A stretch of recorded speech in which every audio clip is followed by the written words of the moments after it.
अमृतद्रव्ये काव्याचे बेले प्राशन करण्यासाठी माझी त्यांना रसभरीत काव्य सप्रेस करा. आज मी आपणास 7 जूनपासून मृग नक्षत्र सुरू झालं आहे, तरी पण पावसाने अशी दडी मारली आहे की सगळी जनता, शेतकरी, जगाचा पोशिंदा म्हणजे आपला किसान शेतकरी हवालदिल झाला आहे. रात्रंदिन त्याचे डोळे आकाशाकडे, पेरणीची चिंता, पिकांची चिंता, आणि एवढंच काय, आपल्या जनसामान्य लोकांचे सुद्धा पिण्याच्या पाण्याचे हाल, सर्व काही गाई गुरे यांची सुद्धा आठी भटकंती, वणवण. आता पाणी म्हणजे आपलं जीवन आहे. पाणी असलं तर आपण जगू शकू, हवा असली तर आपण जगू शकू. तर अशा परिस्थितीत आता मृग नक्षत्र व्हायला कितीतरी दिवस झाले, पण पाऊस न आल्यामुळे हवालदिल झालेले लोक मी माझ्या कवितामध्ये वर्णन केले आहे ते पहा. पावसाने मारली खूपच लांब दडी, पावसाने मारली खूपच लांब दडी, शेतकऱ्यांची तर झोप पार गेली उडी, शेतकऱ्यांची तर झोप पार गेली उडी. पेरणीची चिंता सतत वाटे तया मनी, पेरणीची चिंता सतत वाटे तया मनी. धो धो वरस रे देवा, रात्रंदिन करी विनविनी, धो धो वरस रे देवा, रात्रंदिन करी विनवणी.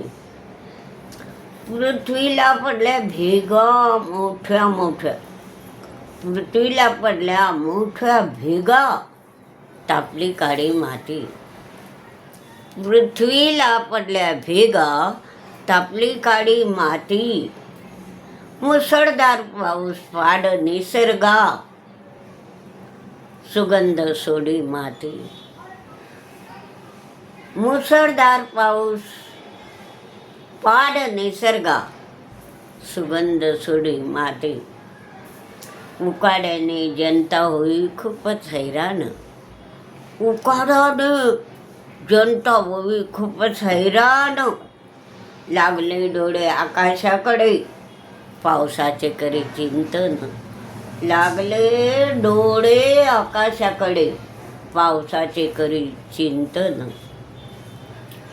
पिण्याच्या पाण्याची टंचाई, लोक फिरे वनवन, पिण्याच्या पाण्याची टंचाई, लोक फिरे वनवन. खेडे गावी टँकरच्या पाण्यावरच राही अवलंबन, खेडेगावी टँकरच्या पाण्यावरच राही अवलंबन. हिरवडी विना गाई गुरे झाली कावरी बावरी, हिरवडी विना गाई गुरे झाली कावरी बावरी. पक्षी बिचारे पाण्याविना फिरते रानमाळे, पक्षी बिचारे पाण्याविना फिरते रानमाळी. हलक्या सरी नको आता, झिमझिम पाऊस, हलक्या सरी नको आता, पडावा जोरदार पाऊस, हलक्या सरी नको आता, पडावा जोरदार पाऊस.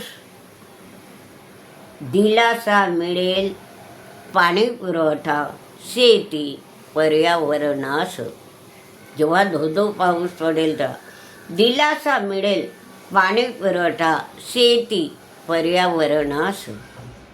निसर्गा नको अंत पाहू आता जीवसृष्टीचा, निसर्गा नको अंत पाहू आता जीवसृष्टीचा.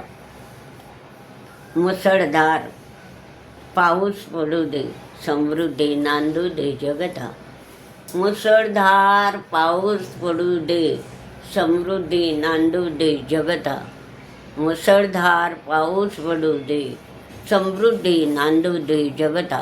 तर अशा प्रकारे पाऊस न आला तर लोक किती हवालदिल होतात. तर तेच वर्णन मी ह्या कवितेमध्ये केलेले आहे की पाणी नसलं तर आपल्या जीवनात किती अडथळे निर्माण होतात. आणि म्हणून ही पावसाची प्रतीक्षा ही कविता अवश्य पहा, लाईक शेअर करा.